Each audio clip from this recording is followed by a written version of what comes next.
सबसे पहले बात करेंगे कि जम्मू कश्मीर में जो जमहूरियत जिंदाबाद और जमहूरियत का जश्न है, और खास तौर पर ये जो जमहूरियत है इसमें भी मुख्य धारा की सियासत जो है उसका पूरा दबदबा देखने को मिला। इसी पर सबसे पहले बात करेंगे।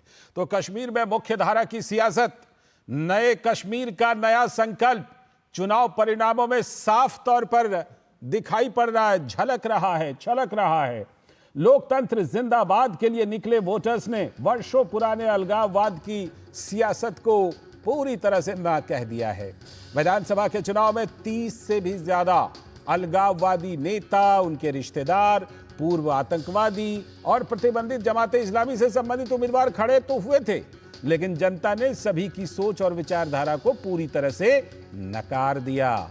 एक उदाहरण लीजिए, अफजल गुरु, उनके भाई को तो सिर्फ 129 वोट मिले और दर्जनों अलगाववादी विचार वाले उम्मीदवारों की तो जमानत जब्त कर दी कश्मीर की जनता ने।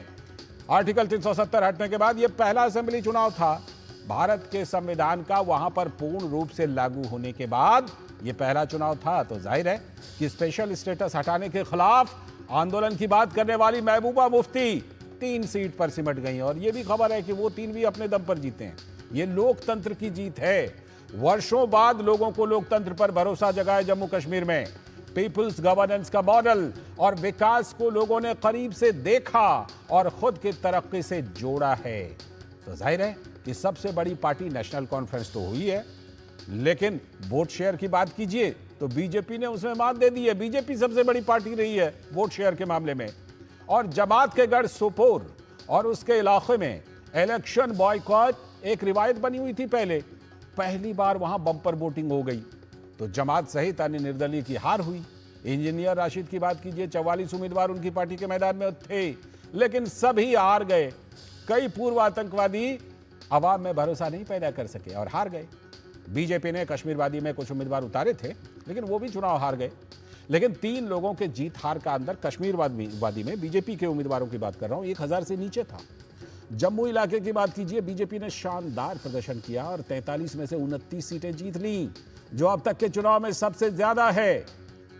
तो भावी मुख्यमंत्री उमर अब्दुल्ला मानते हैं कि इतनी बड़ी जीत की उम्मीद उन्हें भी नहीं थी। शायद जनता जानती है कि स्थायित्व से ही तो विकास संभव है।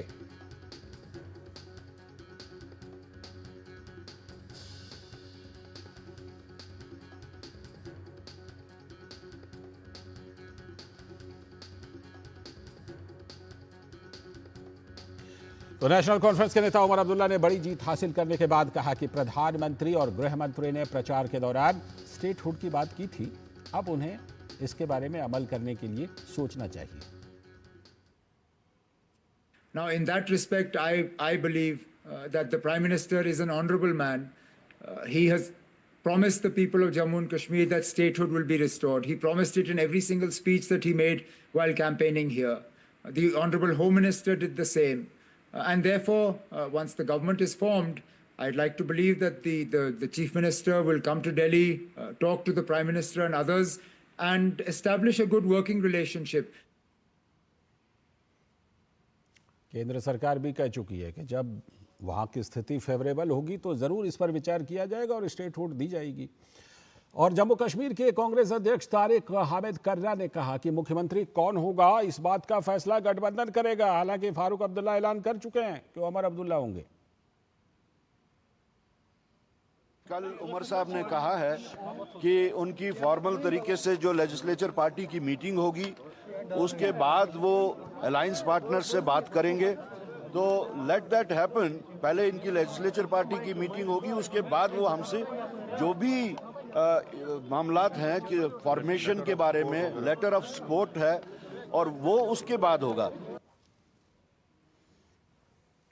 तो आखिर जम्मू कश्मीर में हो क्या रहा है, ये बात तो बिल्कुल साफ है कि उमर अब्दुल्ला शायद अगले मुख्यमंत्री बनने ही वाले हैं। लेकिन ये कांग्रेस क्या कह रही है कि गठबंधन से बात करेगी।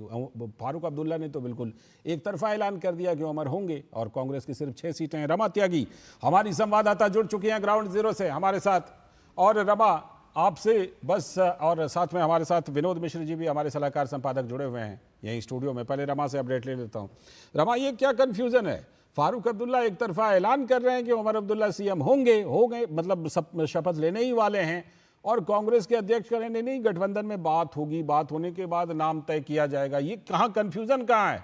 हालांकि कांग्रेस की हैसियत उतनी है नहीं, सिर्फ 6 सीटें हैं कांग्रेस के पास।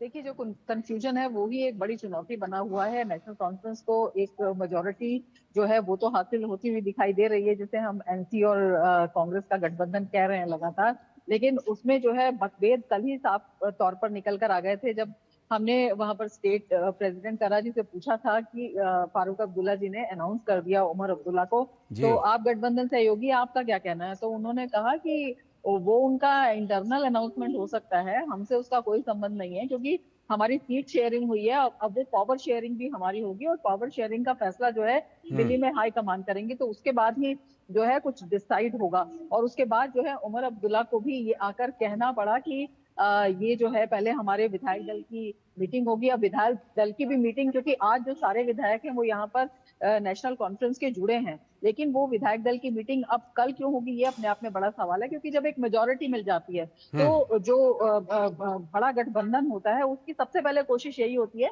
कि वो एलजी के पास जाकर दावा पेश करे और वो सरकार बनाए, और यही हमेशा होता है। लेकिन यहाँ पर पहले उमर अब्दुल्ला ने कहा कि नहीं, आज का दिन जश्न के लिए निर्धारित किया है कि आज हम जश्न मना रहे हैं। उसके बाद आनंद फानन में सुबह उन्होंने एक प्रेस कॉन्फ्रेंस की, वो एक सडन प्रेस कॉन्फ्रेंस थी जिसमें उन्होंने कहा कि जो फेस है किस तरह से तय किया जाएगा, एक प्रक्रिया होगी। और सबसे बड़ी बात यह है कि कांग्रेस को लगातार जो उमर अब्दुल्ला है वो सलाह भी दे रहे हैं। उनसे जब क्वेश्चन पूछा जाता है, जैसे पहले सोपोर वाली बात हुई, उन्होंने कहा वहां ध्यान फोकस नहीं करे। जब उनसे पूछा गया कि आपके अलायंस पार्टनर का जो है उनकी सीट कम आई है, तो उन्होंने कहा हाँ, उन्हें इंट्रोस्पेक्शन करना चाहिए, उन्हें आत्ममंथन करना चाहिए, उन्हें ध्यान देना चाहिए, क्योंकि अभी महाराष्ट्र हरियाणा उनके हाथ से चला गया है, झारखंड के चुनाव आने हैं, दिल्ली के अगले साल चुनाव आने हैं, महाराष्ट्र में है, तो कांग्रेस को इस पर फोकस करना चाहिए। तो ये जो सब बातें निकल कर आ रही हैं, तो ये अपने आप में एक बड़ा सवाल जो खड़ा करती है कि मुख्यमंत्री पद के एक रस्साकशी जो है, एक तनातनी जो है, बेशक कांग्रेस ने सीट कम हासिल किया, लेकिन सूत्रों से हमें पता लग रहा है कि मांगे जो हैं वो बड़ी रख दी हैं कहीं ना कहीं। तो अभी जो है यहाँ पर एक तनातनी रस्साकशी दिखाई दे रही है, और यही एक जो देरी है इसका कारण भी दिखता है जी। तो चुनौतियां बने रहिए हमारे साथ, ठीक है, बने रहिए। आपके पास मैं लौटता हूँ, विनोद जी के जरिए जरा पैगाम को समझते हैं। विनोद जी, लोकतंत्र जिंदाबाद, जमहूरियत जिंदाबाद, ये पैगाम तो बड़ा लाउड सुनाई पड़ रहा है, और ये पैगाम कश्मीर से लेकर पूरे देश में, और मैं कहूँगा कि पूरी दुनिया में ये पैगाम गया है, और ख़ास तौर पर देश और दुनिया के इकोसिस्टम को बड़ा ज़बरदस्त पैगाम गया है। लेकिन जम्मू का पैगाम और कश्मीर घाटी का पैगाम, कश्मीर घाटी में बीजेपी को तो मान लीजिए हम सब मान के चल रहे थे कि उनकी सीटें शायद ही निकले, लेकिन फिर भी 3 सीट पर आप बता रहे हैं कि 1000 से कम मार्जिन रहा। लेकिन जम्मू का पैगाम अगर देखा जाए तो कांग्रेस के लिए बड़ा स्ट्रांग पैगाम है कि ना। ठीक उसी तरह कश्मीर घाटी के पैगाम को देखिए तो जितने अलगाववादी, आतंकवादी, और उसमें पीडीपी को भी आप जोड़ लीजिए, बोल दिया है साफ तौर पर कि ना, आपकी ज़रूरत नहीं है। तो ये दोनों का जो जम्मू इलाके का पैगाम, कश्मीर इलाके का पैगाम, ये पैगाम क्या कहता है विनोद जी? लाल जी, जैसा कि आप अपने चैनल पे स्क्रीन पे दिखा रहे हैं नया कश्मीर की नई सियासत, वो आपको इस बात के लिए तो बधाई देनी होगी कश्मीर की जनता को कि उसने पूरे के पूरे कश्मीर के नैरेटिव्स को चेंज कर दिया।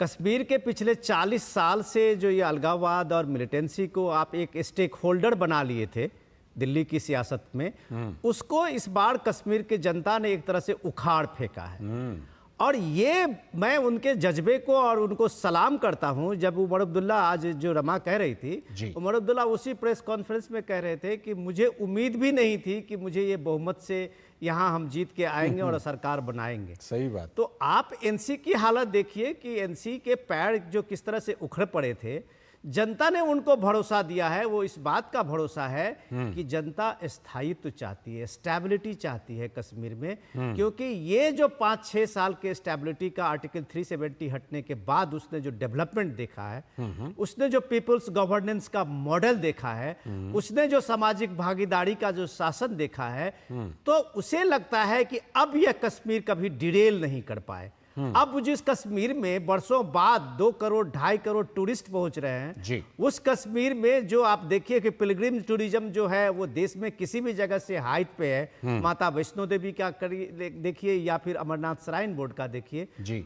उस कश्मीर के इस डिस्कोर्स को जम्मू कश्मीर के लोगों ने बहुत बरसों बाद महसूस किया है और वो इसमें कोई तब्दीली नहीं चाहता है। और इसीलिए अगर आप देखें जो अफजल गुरु के भाई की बात कर रहे थे या जमात इस्लामी के 30 और अलगाववादी नेता के रिश्तेदार की बात कर रहे थे, तो जनता ने, अवाम ने किसी पे यकीन नहीं किया, क्योंकि वो फिर से इस कश्मीर को ये भसर में ले जाना नहीं चाहता। बिल्कुल।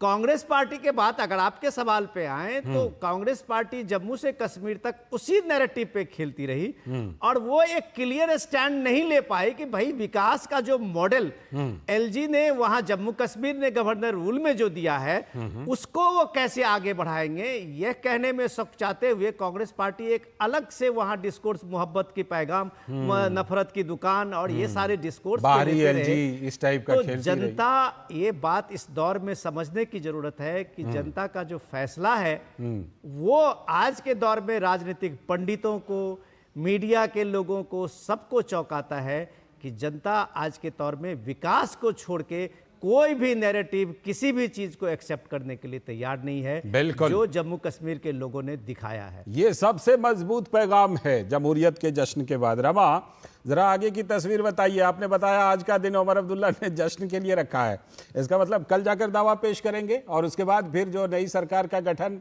के बारे में कुछ जानकारी मिल रही है आपको वहां पर? यही यहाँ पे यक्ष प्रश्न अब बन गया है, क्योंकि जिस तरह से उन्होंने कहा है कि कोalition का जो बैठक होगी वो बाद में होगी। सबसे पहले हमारे विधायक दल के जो नेता हैं वो जो है चेहरा चुनेंगे और ये भी उन्होंने कह दिया है कि जब तक वो चेहरा चुनते नहीं है तब तक आप मुझे चेहरा मत करिए। फारूक अब्दुल्ला ने कहा है, उन्होंने अपने स्नेह की वजह से कह दिया है, लेकिन कहीं ना कहीं तो उमर अब्दुल्ला पर इस बात का दबाव है, आप ये समझिए।